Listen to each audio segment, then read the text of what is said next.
ಒಂದು ಒಳ್ಳೆ indoor badminton stadium ಇಲ್ಲಿ ಆಗಿರ್ತಕ್ಕಂಥದ್ದು ಬಹಳ ಸಂತೋಷದ ವಿಚಾರ.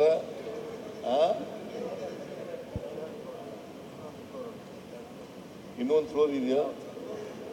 ಇನ್ನೂ ಒಂದು ಫ್ಲೋರ್ ಇದೆ. ನಮ್ಮ ಸರ್ಕಾರ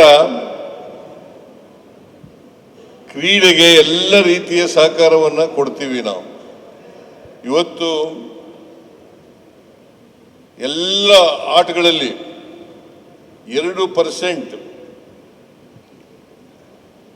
ರಾಷ್ಟ್ರೀಯ ಅಂತಾರಾಷ್ಟ್ರೀಯ ಪಂದ್ಯಗಳಲ್ಲಿ ಭಾಗವಹಿಸಿದವರಿಗೆ 2% ಹುದ್ದೆಗಳನ್ನು ಮೀಸಲಿಡ್ತಕ್ಕಂಥ ಕೆಲಸವನ್ನ ಮಾಡ್ತೇವೆ.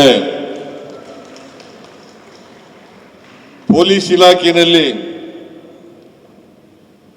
ಡಿವೈಎಸ್ಪಿ, ಸಬ್ ಇನ್ಸ್ಪೆಕ್ಟರ್ಸ್, ಕಾನ್ಸ್ಟೇಬಲ್ಸ್ ಇವುಗಳಿಗೆ 2-3% ಹೆಚ್ಚು ಮಾಡ್ತಕ್ಕಂಥದ್ದನ್ನು ಮಾಡಿ ಈಗಾಗಲೇ 11 ಜನರಿಗೆ ನಾವು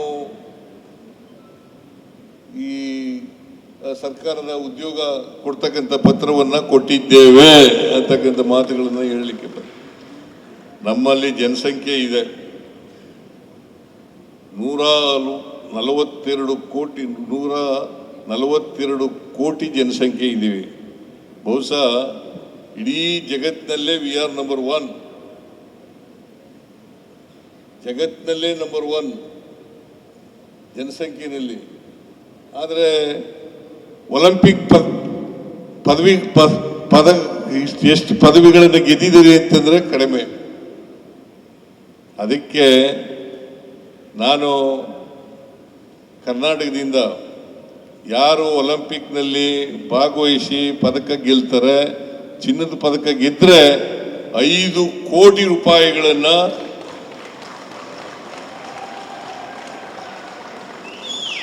5 ಕೋಟಿ ರೂಪಾಯಿಗಳನ್ನು ಕೊಡ್ತೇನೆ. ಬೆಳ್ಳಿ ಪದಕ ಗೆದ್ದವ್ರಿಗೂ ಕೊಡ್ತೀನಿ, ಕಂಚಿನ ಪದಕ ಗೆದ್ದವ್ರಿಗೂ ಕೂಡ ಕೊಡ್ತೀನಿ ಅಂತಕ್ಕಂಥ ಮಾತುಗಳನ್ನು ಹೇಳಲಿಕ್ಕೆ ಬಯಸ್ತಾ ಇದ್ದೇನೆ. ಆಮೇಲೆ ಯಾರ್ಯಾರು ಒಲಿಂಪಿಕ್ ಕ್ರೀಡೆಯಲ್ಲಿ ಭಾಗವಹಿಸ್ತಾರೆ ಸುಮಾರು 60 ಜನರಿಗೆ ತರಬೇತಿಯನ್ನು ಕೊಡಲಿಕ್ಕೆ ಮಾಡ್ತೇವೆ. 10 ಲಕ್ಷ ರೂಪಾಯಿಗಳ ತರಬೇತಿ ಶುಲ್ಕವನ್ನು ಕೊಡ್ತಕ್ಕಂಥ ಕೆಲಸವನ್ನು ಮಾಡ್ತೇವೆ 60 ಜನರಿಗೆ. ಅದು ಯಾರ್ಯಾರು ಭಾಗವಹಿಸಿ ಚಿನ್ನದ ಪದಕ ಗೆದ್ಕೊಬರ್ತಾರೆ ಅವ್ರಿಗೆಲ್ರಿಗೂ ಉದ್ಯೋಗ ಕೊಡ್ತೀವಿ. ಅಷ್ಟೇ ಅಲ್ಲ, ನಾವು 5 ಕೋಟಿ ರೂಪಾಯಿ, 3 ಕೋಟಿ ರೂಪಾಯಿ, 2 ಕೋಟಿ ರೂಪಾಯಿಗಳನ್ನು ಕೊಡ್ತಕ್ಕಂಥ ಕೆಲಸವನ್ನು ಮಾಡ್ತೀವಿ. ಅದರಿಂದ ನಮ್ಮ ಸರ್ಕಾರ ರಾಷ್ಟ್ರೀಯ ಅಂತಾರಾಷ್ಟ್ರೀಯ ಮಟ್ಟದ ಕ್ರೀಡಾಪಟುಗಳಿಗೆ ಎಲ್ಲ ರೀತಿಯ ಸಹಕಾರವನ್ನು ಬೆಂಬಲವನ್ನು ಕೊಡ್ತೇವೆ ಅಂತಕ್ಕಂಥ ಮಾತುಗಳನ್ನು ಹೇಳಿ ಈ ಕ್ರೀಡೆಯಲ್ಲಿ ಹೆಚ್ಚು ಜನ ಆಸಕ್ತಿಯನ್ನು ಬೆಳೆಸ್ಕೋಬೇಕು. ಈಗ ನೋಡಿ, ಕೊಡಗಿನ ಇಬ್ಬರು ಬ್ಯಾಡ್ಮಿಂಟನ್ನಲ್ಲಿ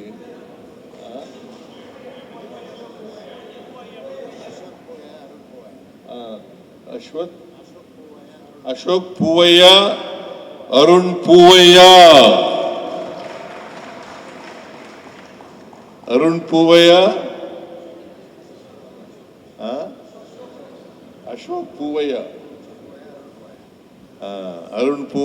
ಅಶೋಕ್ ಪೂವಯ್ಯ ಅವರಿಬ್ಬರು ಕೂಡ ನಮ್ಮ ದೇಶಕ್ಕೆ ಕೀರ್ತಿ ತರ್ತಕ್ಕಂಥ ಕೆಲಸವನ್ನ ಮಾಡಿದ್ದಾರೆ.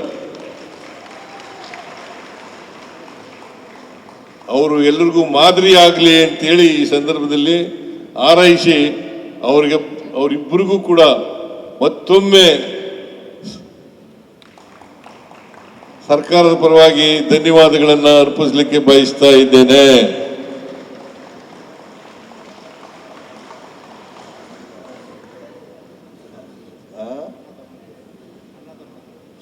ಮತ್ತೆ ಇಬ್ರು ಅಣ್ಣ ತಮ್ಮಂದಿರು,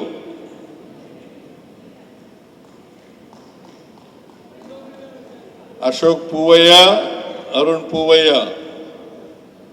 ಯಾರು ದೊಡ್ಡವರು ನಿಮ್ಮಲ್ಲಿ?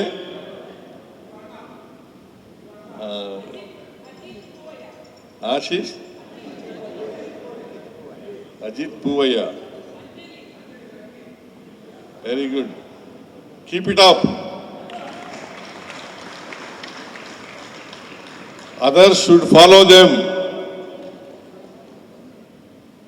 So, ಕ್ರೀಡೆ ಇದೆಯಲ್ಲ, ಕ್ರೀಡೆ ರಾಷ್ಟ್ರ ಮಟ್ಟದಲ್ಲಿ ಅಂತಾರಾಷ್ಟ್ರ ಮಟ್ಟದಲ್ಲಿ ನೀವು ಪದಕಗಳನ್ನು ತಗೊಬಂದು ಕೊಟ್ಟರೆ ದೇಶದ ಹೆಮ್ಮೆ.